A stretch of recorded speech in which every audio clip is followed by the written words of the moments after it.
사랑이신 하나님 아버지, 오늘도 이른 새벽 이곳으로 나와 하나님을 예배하며 기도하며 시작하게 하시니 감사합니다. 오늘도 우리가 기도하며 나아갈 때 하나님의 은혜를 구하게 하시며 인도하심을 구하게 하시고 하나님의 나를 구하는 시간이 되게 하여 주옵소서. 늘 우리의 삶 가운데 역사하시는 하나님만을 바라보길 소망합니다. 우리의 것으로 살아가지 아니하고 또 세상의 것으로 살아가지 아니하고 하나님의 말씀으로 살아가는 신앙과 믿음이 되길 소망합니다. 계속해서 코로나로 인해 어려운 상황 가운데 우리의 모든 삶을 아시는 하나님, 우리를 불쌍히 여기시고 이 가운데 하나님의 메시지를 알게 하시며 예배의 소중함과 기도의 자리를 소망하는 우리의 신앙이 되게 하여 주옵소서. 성도들의 삶을 지켜주시며 각 가정과 직장, 사업터를 지켜주옵소서. 오늘도 우리의 삶 하나님께 드립니다. 사랑이신 예수님의 이름으로 기도드립니다. 아멘. 오늘 말씀은 로마서 2장 1절에서 5절 말씀입니다. 로마서 2장 1절에서 5절 말씀입니다. 제가 봉독하겠습니다.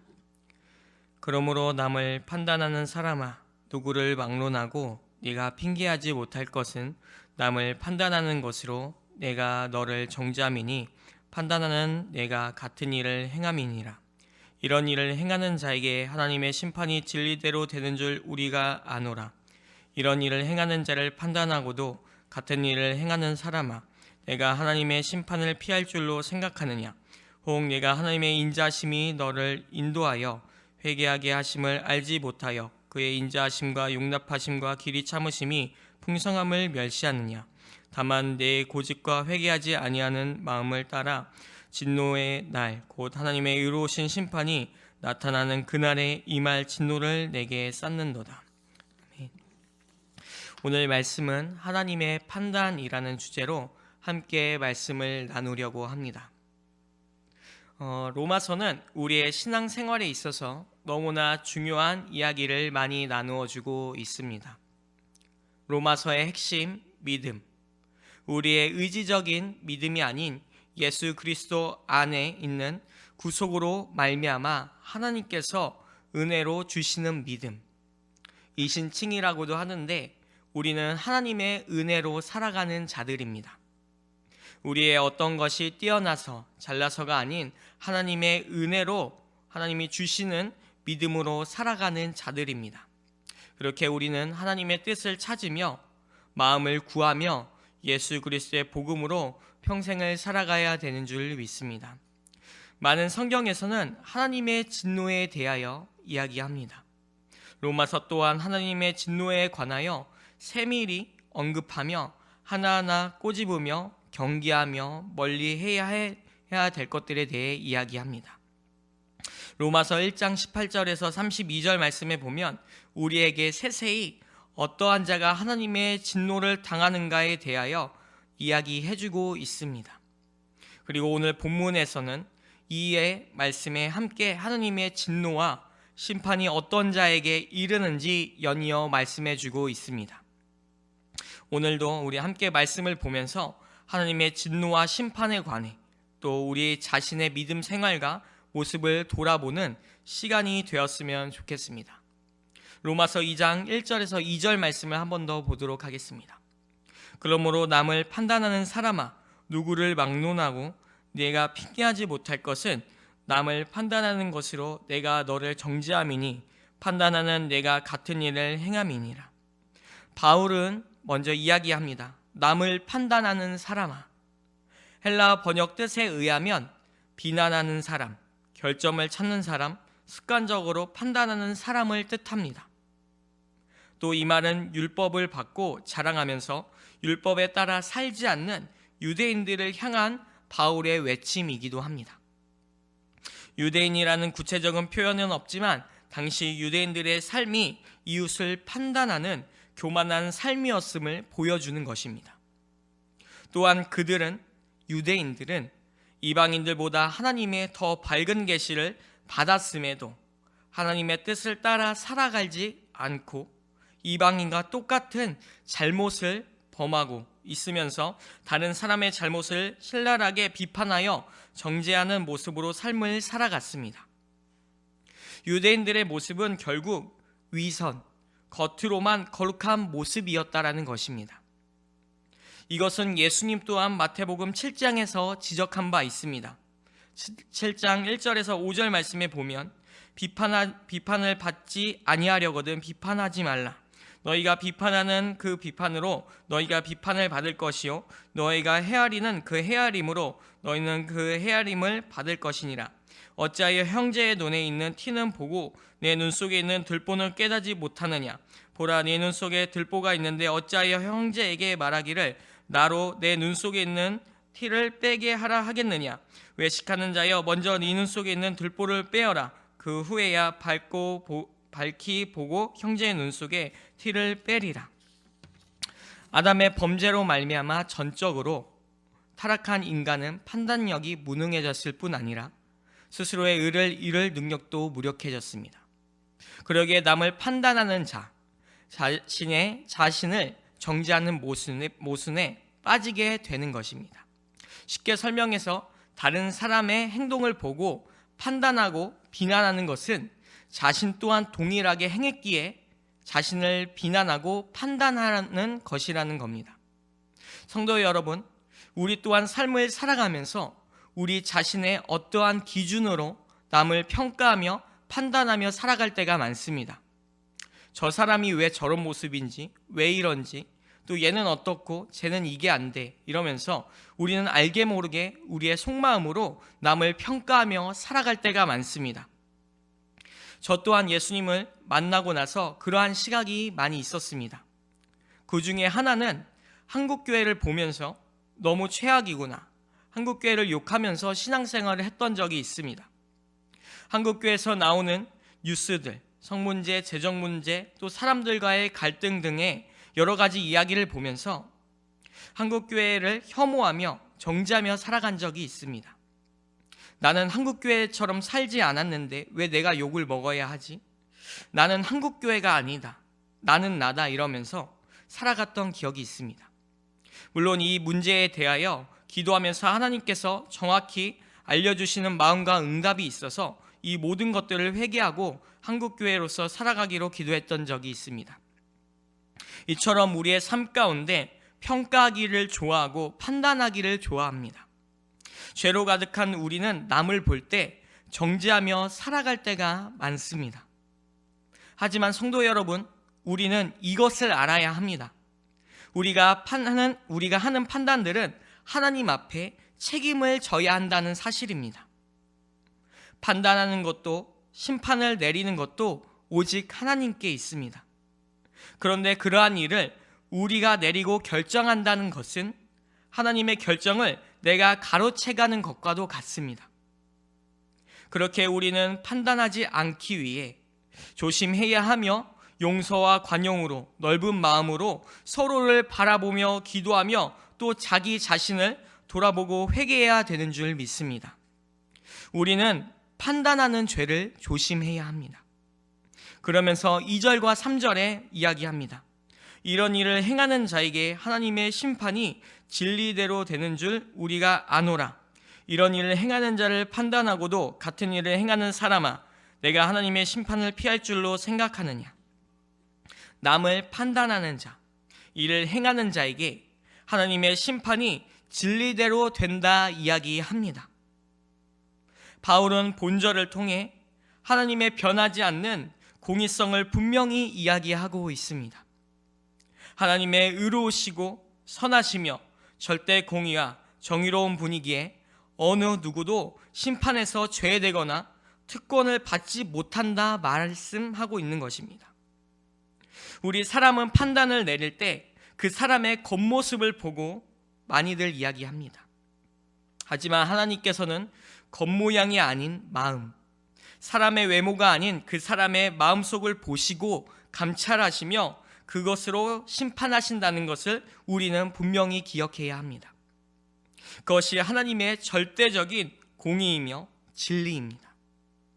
어느 그 누구도 하나님의 공의 앞에 바로 설 사람은 단 한 명도 없습니다.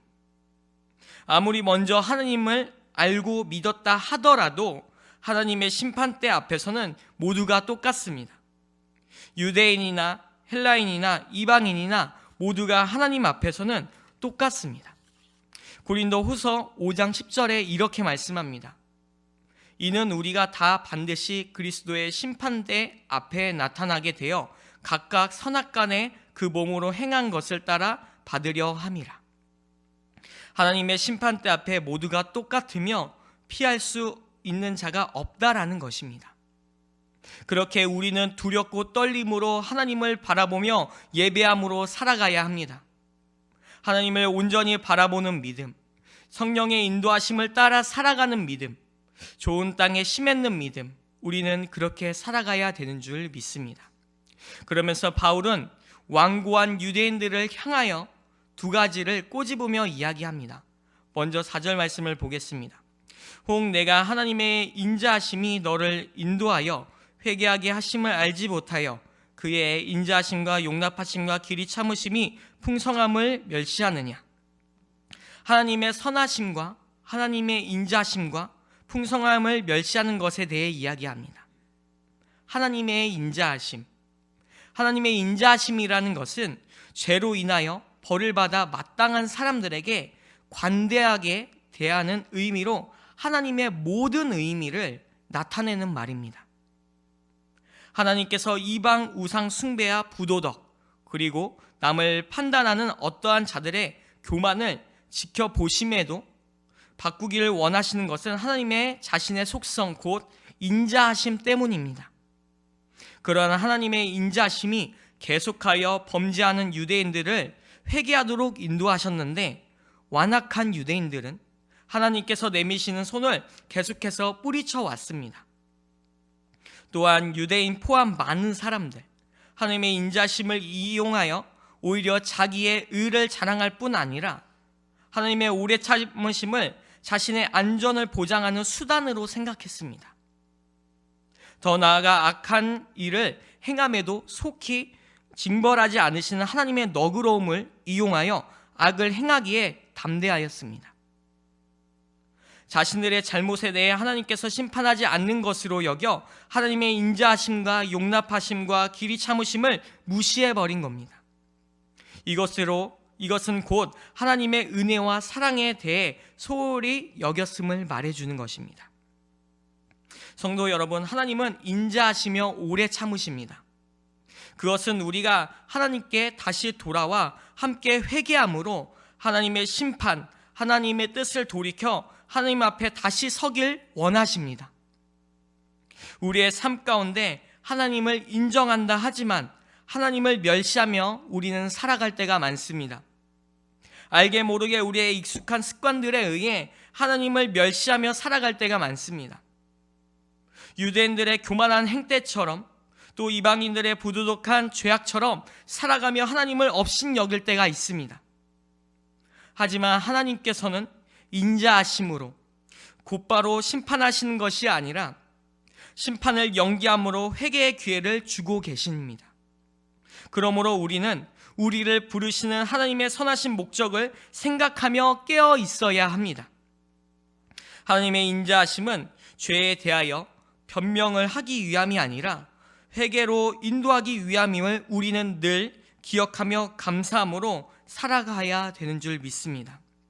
하나님의 인자하심을 찬양하며 기쁨으로 살아가는 우리가 되었으면 좋겠습니다. 계속해서 5절 말씀을 보겠습니다. 다만 내 고집과 회개하지 아니하는 마음을 따라 진노의 날 곧 하나님의 의로우신 심판이 나타나는 그날에 이 말 진노를 내게 쌓는노다. 바울은 연이어 꼬집어 이야기합니다. 그날에 이 말 진노를 내게 쌓는도다. 여기서 그들이 쌓는 진노, 이것은 고집과 회개하지 않는 마음을 이야기합니다. 이것은 곧 하나님의 권고에도 불구하고 변화하지 않는 마음, 하나님의 인자하심을 거부하는 반항적인 마음을 보여주는 것입니다. 또한 이러한 반항은 빛에 대한 거부이며 순종적인 마음을 잃어버린 완고한 행동을 보여주는 것입니다. 그렇게 그들은 고집을 부리며 회개하지 않아 하나님의 진노의 날, 즉 하나님께서 법정의 심판자로 앉으셔서 하나님의 공의대로 세상을 심판하는 날을 말하는데 그날을 위해 그들이 하나님의 진노를 쌓는다는 것입니다. 이와 같이 우리의 마음의 상태는 어떻습니까? 우리의 마음은 하나님을 기쁘시게 하며 살아가고 있습니까? 아니면 하나님의 진노를 쌓아가고 있습니까? 우리의 삶은 철저히 하나님 앞에 회개함으로 살아가야 합니다. 우리의 모습을 돌아보고, 삶을 돌아보고, 신앙을 돌아보고, 우리의 예배를 돌아보아야 합니다. 우리는 어떠한 상태로 하나님을 바라보고 있습니까?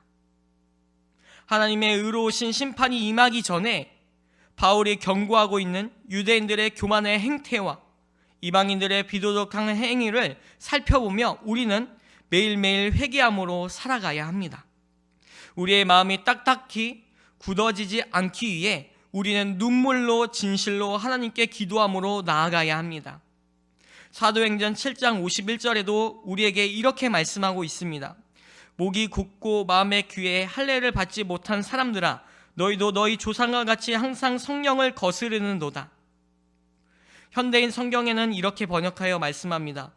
고집을 피우며 이방인들처럼 하나님의 말씀에 귀를 기울이지 않는 사람들이여, 여러분도 조상들처럼 성령님을 계속 거역하고 있습니다.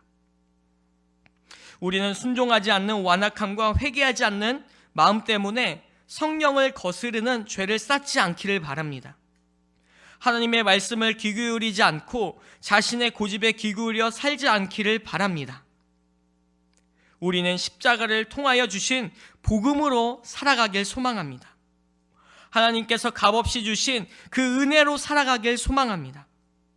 예수님을 통하여 주시는 구속과 사랑으로 살아가길 소망합니다. 우리는 계속해서 하나님이 날이 오기까지 삶 가운데서 회개함으로 온전히 살아가야 되는 줄 믿습니다. 예배하기에 힘쓰며 하나님을 기쁨을 위하여 살아가는 저와 여러분들이 되길 간절히 소망합니다. 이 시간 나눈 말씀을 가지고 잠깐 기도했으면 좋겠습니다. 우리가 신앙생활함에 남을 평가하며 판단하지 아니하고 하나님의 시선으로 형제와 자매를 바라보며 기도하며 나가는 우리의 신앙이 될 수 있기를 위해 기도하시고, 또 하나님의 인자하심을 기억하며 날마다 회개함으로 나가는 우리 신앙이 될 수 있기를 위해, 또 자신의 신앙을 위해 기도하시고 자유롭게 기도하신 후에 돌아가도록 하겠습니다. 기도하겠습니다.